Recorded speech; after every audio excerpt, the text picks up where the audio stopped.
Hello guys, welcome back to my channel. आज जो है हम आगे का टॉपिक करने जा रहे हैं चैप्टर इनकम टैक्स अथॉरिटी का।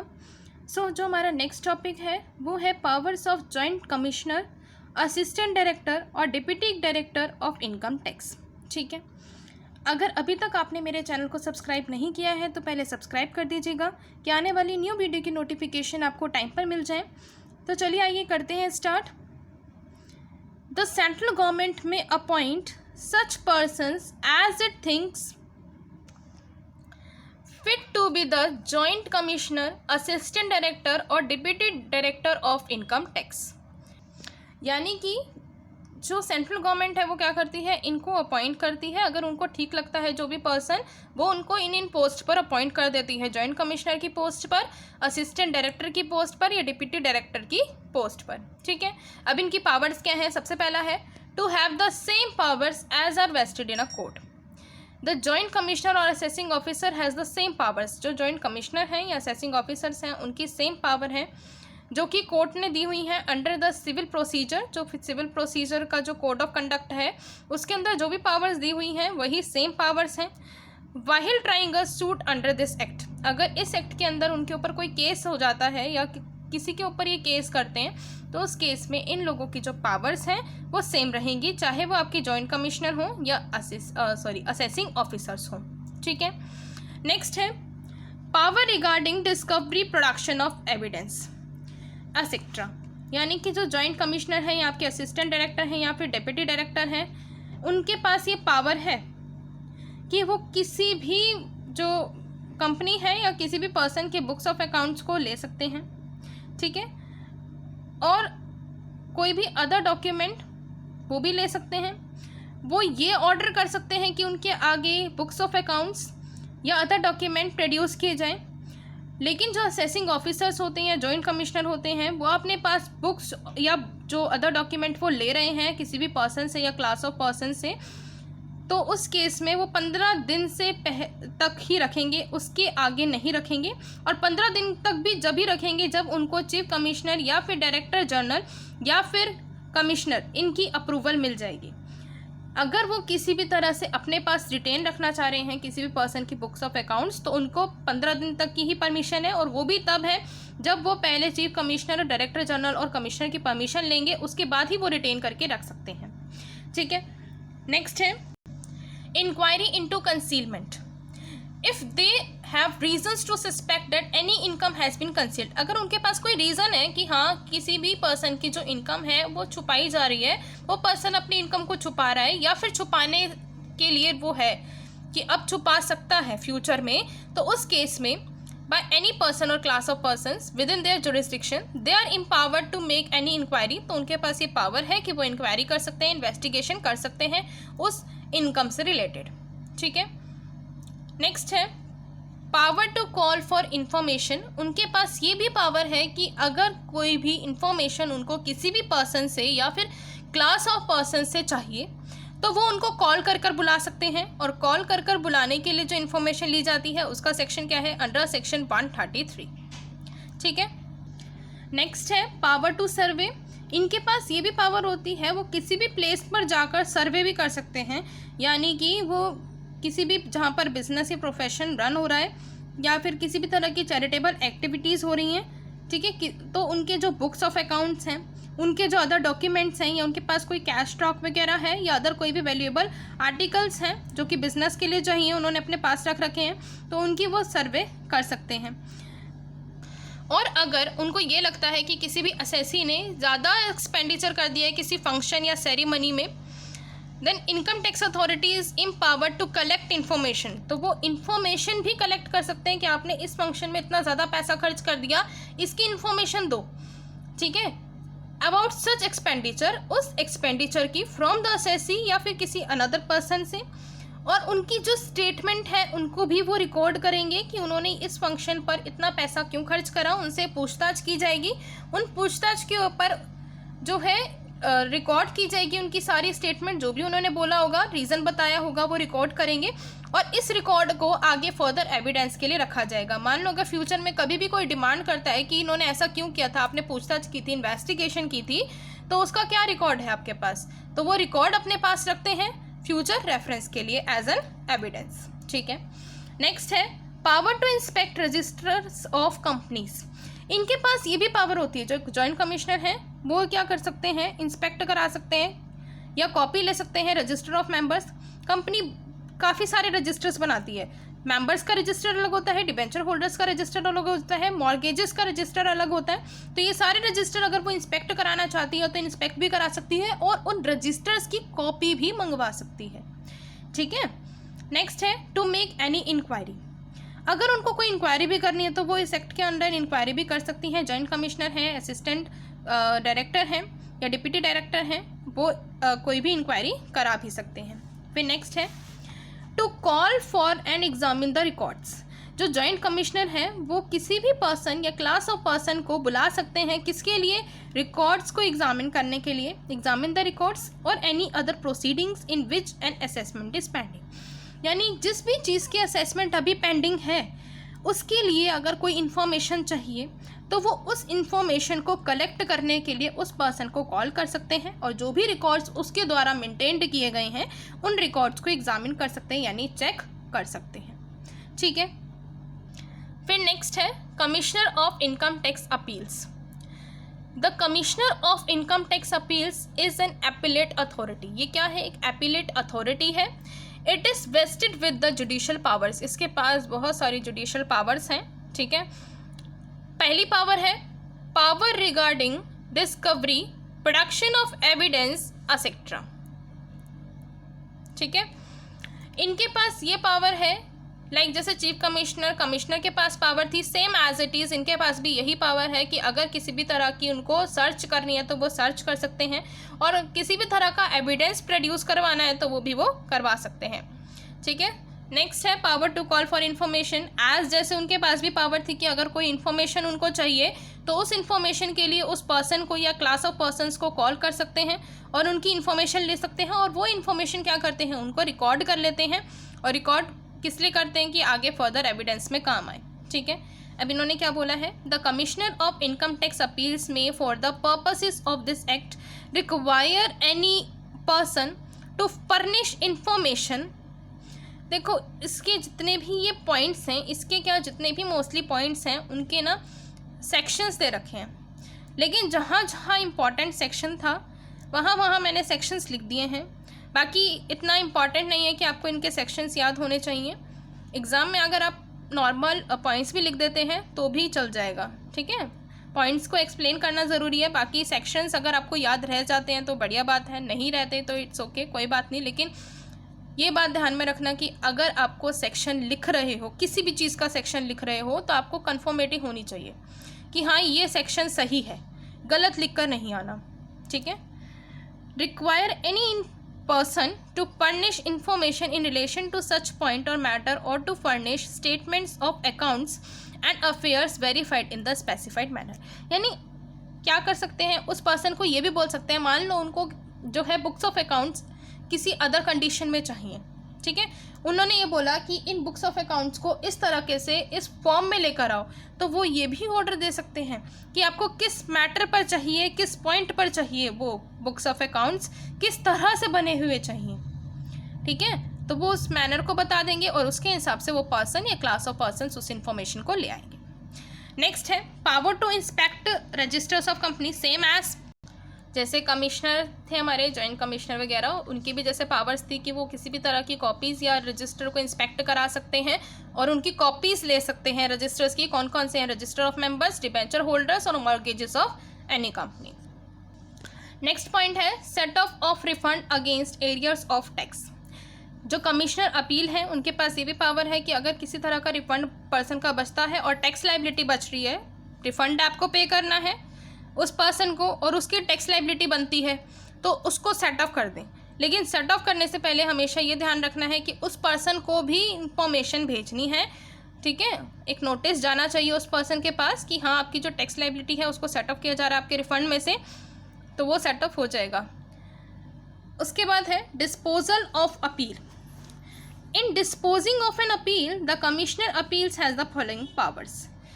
In an appeal against an order of assessment, he may confirm, reduce, enhance or annul the assessment, or he may set aside the assessment and refer back to the assessing officer for making a fresh assessment in accordance with such directions as given by him. अब appeal क्या है? Appeal अगर किसी भी तरह का disposal कर रही है तो उस केस में उसके पास ये पावर है कि पहले तो वो सारा जो भी order in an appeal against an order, अगर किसी भी असेसमेंट के अगेंस्ट ऑर्डर हुआ है, यानी किसी भी असेसमेंट कर दिया असेसिंग ऑफिसर ने, उसके अगेंस्ट ऑर्डर निकला, तो वो सबसे पहले कंफर्म करेगी कि जो भी असेसमेंट हुआ है वो सही है या नहीं है, रिड्यूस वगैरह कुछ हुआ था या कुछ बड़ा था असेसमेंट में, ठीक है। पूरी एनुअल असेसमेंट, क्वार्टरली असेसमेंट सब कुछ देखेगी। और अगर उसको लगता है कि इस असेसमेंट में कोई ठीक नहीं है, कुछ गड़बड़ है, तो वो क्या कहेगी, उस असेसमेंट को तो साइड में रख देगी और असेसिंग ऑफिसर को ये ऑर्डर देगी कि दोबारा से एक फ्रेश असेसमेंट बनाई जाए। वो फ्रेश असेसमेंट दोबारा से मंगाएगी और उसी के डायरेक्शन में बाद में काम करेगी, ठीक है। फिर नेक्स्ट पावर उनके पास ये है, in an appeal against an order imposing a penalty he may confirm or cancel such order or vary it so as either to enhance or reduce the penalty. अगर मान लो कि ऑर्डर के against था, ठीक है, उनका ऑर्डर जो order आया था उसके अगेंस्ट अपील में दोबारा से उन्होंने जो है अपील करी है और उन्होंने अपील अगर पेनल्टी इम्पोज होने की है, ठीक है, किसी भी पर्सन ने अगर जो अपील की है वो पेनल्टी इम्पोज होने की है, तो वो ये कंफर्म करेंगे कि एक्चुअल में इनकी पेनल्टी सच में बनती थी, क्या ये पेनल्टी कैंसिल की जानी चाहिए उस ऑर्डर के अगेंस्ट, और vary it so as either to enhance, और इसके लिए ये देखेंगे, उनके पास ये पावर है कि वो पेनल्टी को बढ़ा भी सकते हैं और पेनल्टी को रिड्यूस भी कर सकते हैं। तो वो ये चेक करेंगे कि क्या एक्चुअल में पेनल्टी जो है वो इनके ऊपर लगनी चाहिए, और लगनी चाहिए थी तो क्यों लगनी चाहिए थी, कितनी लगनी चाहिए थी, ठीक है। सब कुछ चेक किया जाएगा और अगर उनको ऐसा लगता है कि कोई जेन्युइन रीज़न है तो वो रिड्यूस भी कर सकते हैं पेनल्टी को या फिर वेव भी कर सकते हैं, ठीक है। नेक्स्ट है, in any other case he may pass such order in appeals as he thinks fit, और अगर उनको ठीक लगता है तो वो ऑर्डर पास कर देते हैं अपना। लेकिन यहाँ पर एक बात नोट करने वाली है कि an assessment or penalty can not be enhanced or the amount of refund can not be reduced unless the appellant had a reasonable opportunity of showing cause against such enhancement or reduction. अगर मान लो appellate के पास पूरा का पूरा एक reason है, ठीक है, उनके पास पूरा एक प्रूफ है, एविडेंस है कि हाँ इनकी पेनल्टी को बढ़ा दिया जाना चाहिए या रिड्यूस कर दिया जाना चाहिए, तो वो कर सकते हैं पेनल्टी या असेसमेंट को।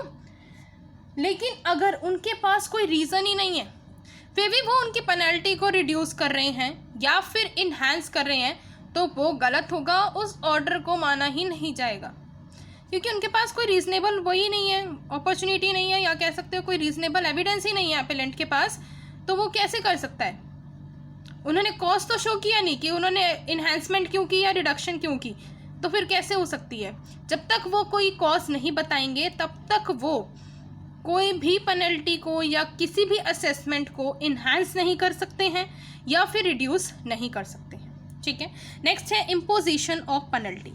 जो कमिश्नर है, कमिश्नर अपील्स में इम्पोज पेनल्टी तभी जो है इम्पोज करेंगे यानी चार्ज करेंगे इफ़ ही इज़ सेटिस्फाइड, जब वो सेटिस्फाई हैं that any person has failed to comply with a notice, यानी किसी पर्सन ने जो नोटिस भेजा गया था 142 सेक्शन के अंदर, सब सेक्शन 1 के अंदर, या फिर 143 सेक्शन सब सेक्शन 2 के अंदर, उन्होंने वो नोटिस को कंप्लीट ही नहीं किया, उस नोटिस के अंदर जो बात लिखी हुई थी उन्होंने वो की ही नहीं, या फिर has failed to comply with the direction, उस डायरेक्शन में ही नहीं चले जो कि इशू की गई थी अंडर सेक्शन 142 और सब सेक्शन 2A, और हैज़ कंसील्ड इनकम, या फिर उन्होंने कोई इनकम कंसील्ड की है, or has furnish inaccurate particulars of such income, उस इनकम की इनएक्यूरेबल पार्टिकल्स डाल दी, यानी वो इनकम करेक्ट ही नहीं है, गलत इनकम शो कर रहे हैं, तो उस केस में कमिश्नर अपील्स के पास ये पावर है कि वो उसके ऊपर पेनल्टी इम्पोज कर सकते हैं, ठीक है।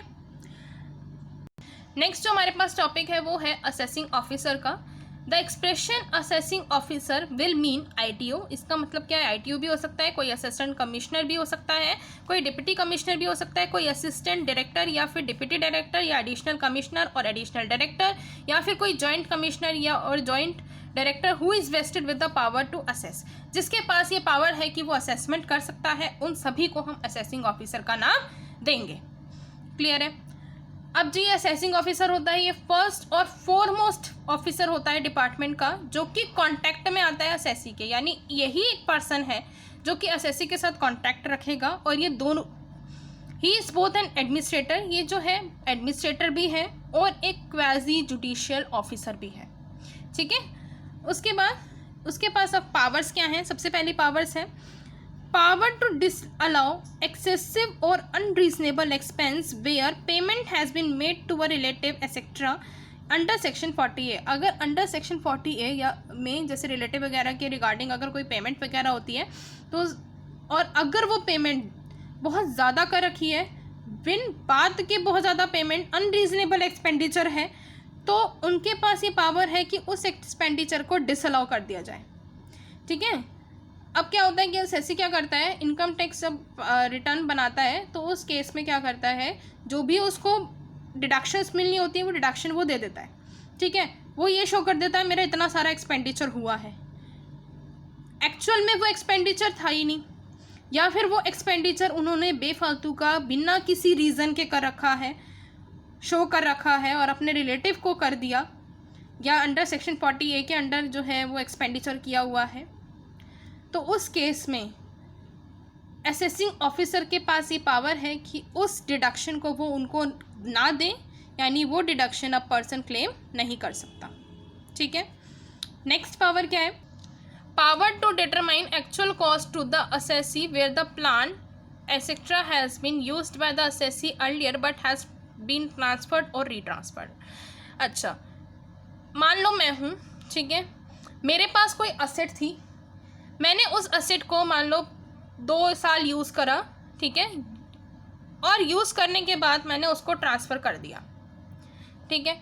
अब मैंने जब यूज़ कर लिया, उसको ट्रांसफ़र कर दिया, तो इनके पास ये भी पावर है कि वो मेरे से आकर पूछ सकते हैं कि आपने पिछले यूज़ किया है, एक्चुअल कॉस्ट बताओ उस प्लांट की या उस असेट की, तो वो यहाँ पर उस एक्चुअल कॉस्ट को भी डिटरमाइन कर सकते हैं। ठीक है। जो भी पिछली बार यूज़ करने के बाद ट्रांसफ़र हुई है या फिर रीट्रांसफ़र हुई है। मान लो मैंने 2 साल यूज़ करके दे दिया था किसी को, अब उसने वही बार दोबारा 1 साल यूज़ करी और मुझे वापस से रीट्रांसफ़र कर दी, तो इस केस में पूरी एक्चुअल कॉस्ट अगर जाननी होगी असेसिंग ऑफिसर को तो वो मेरे से जान सकता है। ठीक है। उनके पास पूरी पावर है। नेक्स्ट है power to decide about referring valuation of capital asset to the valuation officer, यानी इनके पास ये भी पावर है कि वैल्यूएशन ऑफ कैपिटल असेट, कितनी वैल्यूएशन है कैपिटल असेट की, वो भी करा सकते हैं वैल्यूएशन ऑफिसर से। वैल्यूएशन ऑफिसर्स का क्या काम होता है, जो भी असेट्स होती हैं उनकी वो वैल्यू निकालते हैं। जैसे हम बोले कि ऑडिटिंग करते हैं ना, ऑडिटिंग में क्या होता है कि ये देखते हैं कि हाँ इस एसेट की इस टाइम पर कितनी वैल्यू है और इन्होंने बुक्स ऑफ अकाउंट में कितनी लिख रखी है। इस तरह से अगर उनको एक्चुअल में वैल्यू जाननी होती है इनकम टैक्स के केस में भी, तो वो क्या करते हैं, वैल्यूएशन ऑफिसर्स को अपॉइंट करते हैं और उन वैल्यूएशन ऑफिसर्स को ये बोलते हैं कि इस कैपिटल असेट की वैल्यू निकाली जाए कि इस डेट पर इस कैपिटल असेट की क्या वैल्यू है, क्या इन्होंने एक्चुअल में सही शो कर रखी है। ठीक है। फिर नेक्स्ट है power to scrutinise transaction where deductions under section 80C to 80U are claimed. अब मैंने क्या किया, 80C की डिडक्शन भी दे दी, मैंने 80U की डिडक्शन भी दे दी, 80D की डिडक्शन भी दे दी, यानी मान लो मैंने बहुत सारी काफ़ी डिडक्शंस दे दी। ठीक है। अब इनमें से तो कुछ एक्चुअल भी डिडक्शंस थी और कुछ मैंने एक्चुअल में, जैसे मान लो मेडिक्लेम लिया था, मेडिकल जो इंश्योरेंस वगैरह का होता है, तो 80D की डिडक्शन मैंने उसमें ले ली। ठीक है। और एक्चुअल में मैंने कोई प्रीमियम पे ही नहीं किया, मैंने कोई मेडिकल का खर्चा किया ही नहीं और उसकी मैं डिडक्शन ले ली।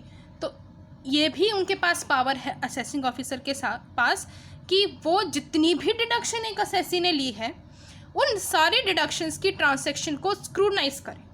स्क्रूटनाइज करने का मतलब है उनको एक चेक करे, पूरा डिटेल में चेक करे, डेप्थ चेकिंग हो। ठीक है। एग्जामिनेशन हो कि उन पर्सन ने कितनी डिडक्शंस क्लेम की हैं और क्या एक्चुअल में वो डिडक्शन क्लेम करने के लिए लायबल भी था, यानी वो क्लेम कर सकता था। ये भी चेक करने की पावर किसके पास है, असेसिंग ऑफिसर के पास। पावर टू ग्रांट रिलीफ, उनके पास ये भी पावर है कि रिलीफ ग्रांट करे। अब रिलीफ भी ग्रांट होती है, कई बार क्या होता है जैसे TDS वगैरह लगता है सैलरी पर, ठीक है, तो अगर कुछ एरियर वगैरह बच जाता है सैलरी में और वो रिसीव हो रहा है तो रिलीफ ग्रांट करने की भी पावर उनके पास है। नेक्स्ट है power to compute income from transactions with non resident. अगर किसी भी तरह की नॉन रेजिडेंट के द्वारा इनकम रिसीव्ड हो रही है, ठीक है, नॉन रेजिडेंट इनकम कर रहे हैं रिसीव्ड, तो उस केस में इनके पास ये पावर है कि वो इनकम को कंप्यूट करें। और किस सेक्शन के अंदर इनकी इनकम कंप्यूट की जाएगी? Under section 92।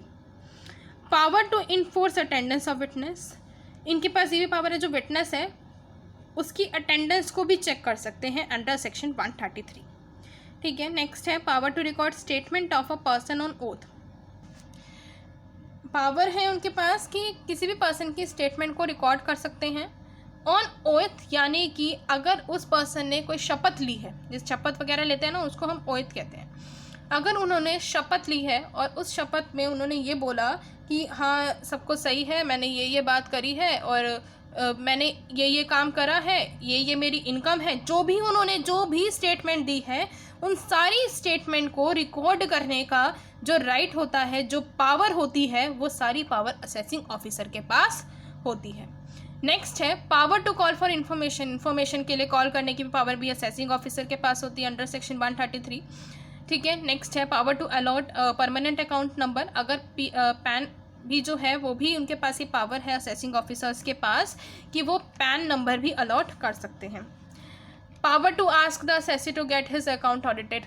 उनके पास ये भी पावर है, वो असेसी को ऑर्डर दे सकते हैं कि अपने अकाउंट्स को ऑडिट करा लो, ठीक है। नेक्स्ट है पावर टू रीओपन असेसमेंट। उनके पास ये भी पावर है कि असेसमेंट को रीओपन करा सकते हैं कि अब ये असेसमेंट हो चुका था लेकिन दोबारा से इनको कोई डाउट है कि असेसमेंट में कोई ना कोई गड़बड़ है या कोई इनकम कंसील्ड है, तो वो दोबारा से उस असेसमेंट की रीओपनिंग करा सकते हैं।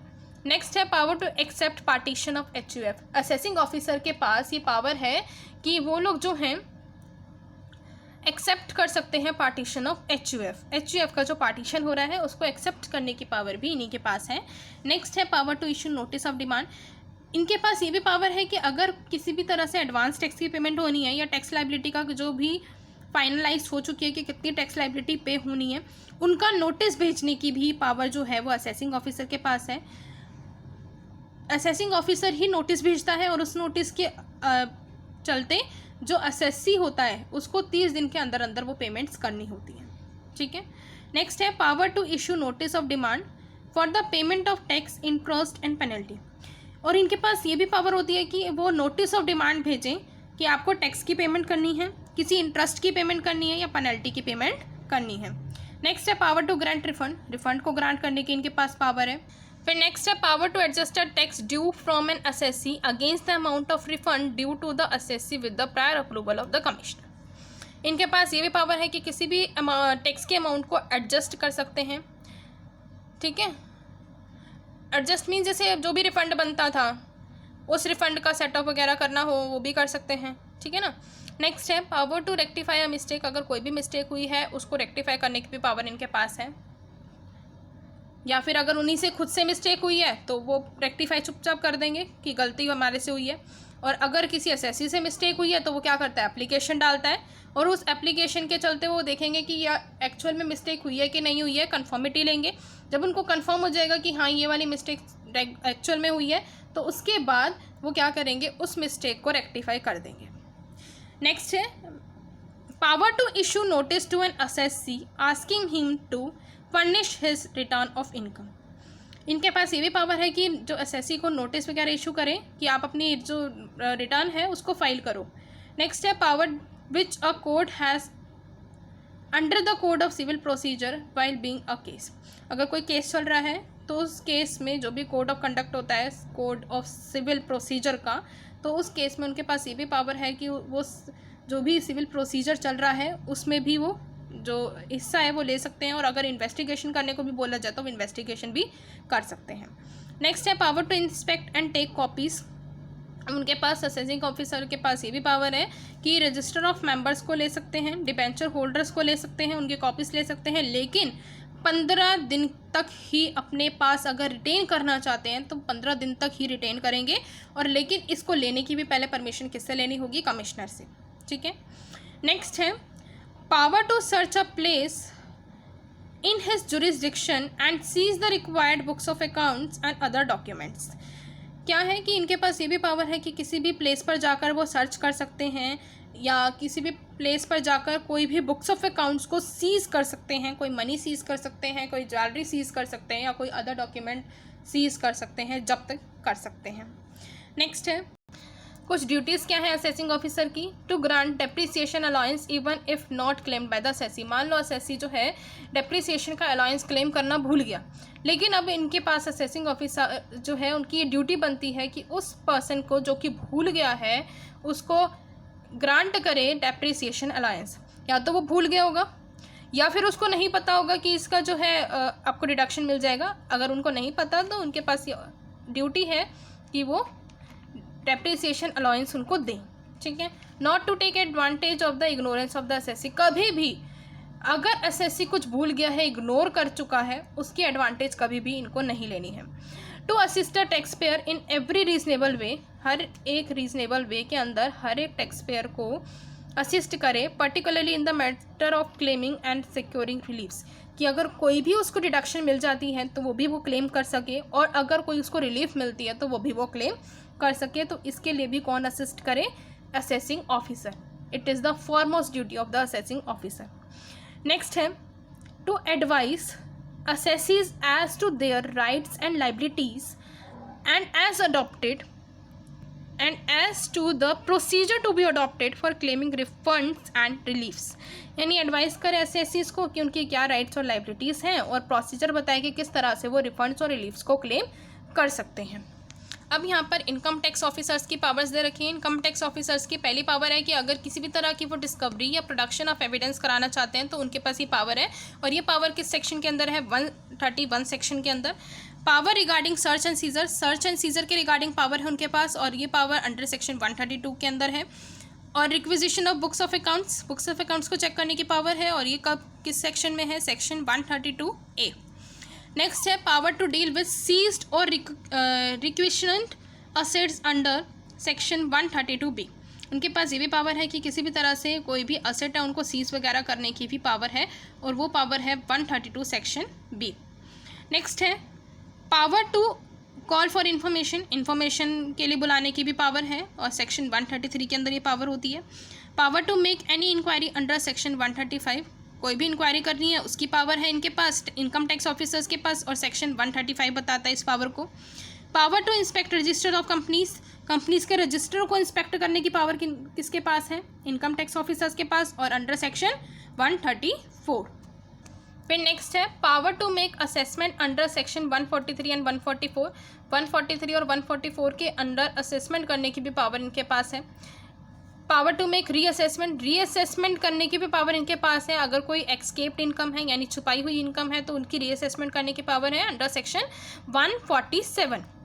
Power to grant permission. Permission को ग्रांट करने की भी पावर इनके पास है for deduction of tax at lower rate. क्या आप डिडक्शन ले सकते हैं टैक्स की लोअर रेट पर। नेक्स्ट है इंस्पेक्टर्स ऑफ इनकम टैक्स। अब इनकम टैक्स के इंस्पेक्टर्स कौन होते हैं? Inspectors of income tax are appointed by the commissioners of income tax. जो भी कमिश्नर्स हैं इनकम टैक्स के, वही उनको अपॉइंट करते हैं इंस्पेक्टर्स को। They are required to perform such functions as assigned to them by the commissioner. उनको क्या फंक्शन परफॉर्म करने पड़ते हैं? इंस्पेक्टर्स के क्या फंक्शंस होते हैं? जो भी कमिश्नर बोलेगा वही फंक्शंस उनको परफॉर्म करने पड़ेंगे, या फिर कोई अनदर अथॉरिटी बोलेगी जिसके अंडर वो काम कर रहे होंगे। अगर वो लोग बोलेंगे, जो भी फंक्शंस उसको बताएंगे, तो वही वो फंक्शन परफॉर्म करेगा। नेक्स्ट है एंड लास्ट टॉपिक है इस चैप्टर का, jurisdiction of income tax authorities, section 120। Income tax authorities are required to exercise or perform such powers or functions as are assigned to them by the board, section 120 subsection 1। यानी जो भी board उनको बोलेगा वही काम वो लोग करेंगे, ठीक है। उनके पास ये पावर्स है। नेक्स्ट है बोर्ड के पास मेन ये पावर है कि जो भी काम वो बोलेंगे वो सारा काम उनको करना पड़ेगा। नेक्स्ट है एनी इनकम टैक्स अथॉरिटी। कोई भी income tax authority being an authority higher in rank may, if so directed by the board, exercise the powers and perform the functions of income tax authority lower in rank, and any such direction issued by the board shall be deemed to be a direction issued under section subsection 1। क्या बोला इन्होंने ये बोला है कि अगर board ये कहता है किसी भी हायर रैंक अथॉरिटी को कि वो लोअर रैंक अथॉरिटी वाला काम करे तो उनको वो काम करना पड़ेगा। वो सारी की सारी डायरेक्शन जो है बोर्ड इशू करेगा कि उस काम को किस तरह से करना है और वो उसी तरह से उस काम को परफॉर्म करेंगे। नेक्स्ट है, द बोर्ड में authorise any other income tax authority to issue orders in writing the exercise of powers and performance of the functions by all or any of the income tax authority who are subordinate to it। अब इसमें क्या है कि मान लो जैसे हमने पहली video में भी करा था कि जो भी पर्सन है उसके सबॉर्डिनेट जो हैं, ठीक है, उसके जो सबॉर्डिनेट्स हैं। अब बोर्ड ने क्या करा, सबसे ऊपर बोर्ड है, ठीक है, बोर्ड ने क्या करा, ए को बोला राइटिंग में कि जितने भी आपके नीचे अंडर जो काम कर रहे हैं उनकी जो भी पावर्स हैं या जो भी काम उनको करने हैं उनको एक राइटिंग में ऑर्डर दिया जाए कि उनको वो काम करने हैं। तो क्या करेगा, ए पर्सन अब अपने सबॉर्डिनेट बी को देगा, बी पर्सन अपने सबॉर्डिनेट सी को देगा और सी पर्सन अपने सबॉर्डिनेट मान लो डी को देगा, ठीक है। इसी तरह से राइटिंग में वो काम बता देंगे। फिर है subordinate to it section 122 sub section 2 while issuing such deductions. जब भी ये डिडक्शन इशू की जाती है बोर्ड के द्वारा या किसी और अदर इनकम टैक्स अथॉरिटी के द्वारा जो कि ऑथराइज्ड है, authorised by it may take into account. अब जो वो राइटिंग में भेजेंगे उनमें क्या क्या हो सकता है, टेरिटोरियल एरिया हो सकता है, पर्सनस और क्लास ऑफ पर्सन का काम हो सकता है, इनकम और क्लासेस ऑफ इनकम का काम हो सकता है, केसेस और क्लासेस ऑफ केसेस का काम हो सकता है, ठीक है। जैसे ये वाला जो मैंने भी बताया, हमने इस पहली वीडियो में इसका ये करा था कि अगर कोई केस ट्रांसफ़र करना हो तो उस केस में भी इसी तरह से चलता है। अब यहाँ पर उन्होंने राइटिंग में उनकी पावर्स, उनके फंक्शंस, उनको ये सारी डिटेल्स वगैरह दे दी। अब अगर कोई केस की बात भी होगी तो वो भी ऐसे ही चलेगा। यहाँ पर बोर्ड भी दे सकता है और समटाइम्स कमिश्नर भी दे सकता है, ठीक है।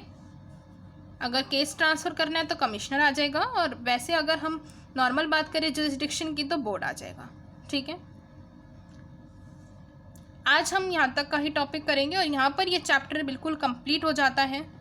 इसमें हर एक टॉपिक कवर्ड है, ठीक है, जो भी आपके एग्ज़ाम से आ सकता है। और एग्ज़ाम पॉइंट ऑफ व्यू के लिए मैं एक चीज़ आप लोगों को और बता दूं, मान लो अगर आपको बोला जाए कि इनकम टैक्स अथॉरिटीज़ जो हैं या फिर आपको नॉर्मल ये बोल दिया असेसिंग ऑफिसर की जो है पावर्स बता दो, ठीक है। अगर आपको ऐसा लगता है कि पावर्स बहुत छोटी पड़ रही हैं तो आपने क्या करनी है कि उन पावर्स को तो लिख देना, ठीक है। बाकी जो अदर अथॉरिटीज़ हैं, CBDT है, आपके जॉइंट कमिश्नर्स हैं या कमिश्नर्स हैं, उनकी पावर्स भी बता देना, ठीक है। अगर आपको अपना आंसर कंप्लीट करना है और आपको लग रहा है कि सही नहीं है, कम पड़ रहा है आंसर, तो आप इस तरह से भी अटैम्प्ट कर सकते हैं। और अगर आपको मेरे वीडियो पसंद आया हो तो लाइक कर दीजिएगा और मेरे चैनल को सब्सक्राइब करना ना भूलें, क्योंकि आने वाली वीडियो की नोटिफिकेशन आपको यहीं से मिलेगी टाइम पर। तो मिलते हैं नेक्स्ट वीडियो में, बाय बाय।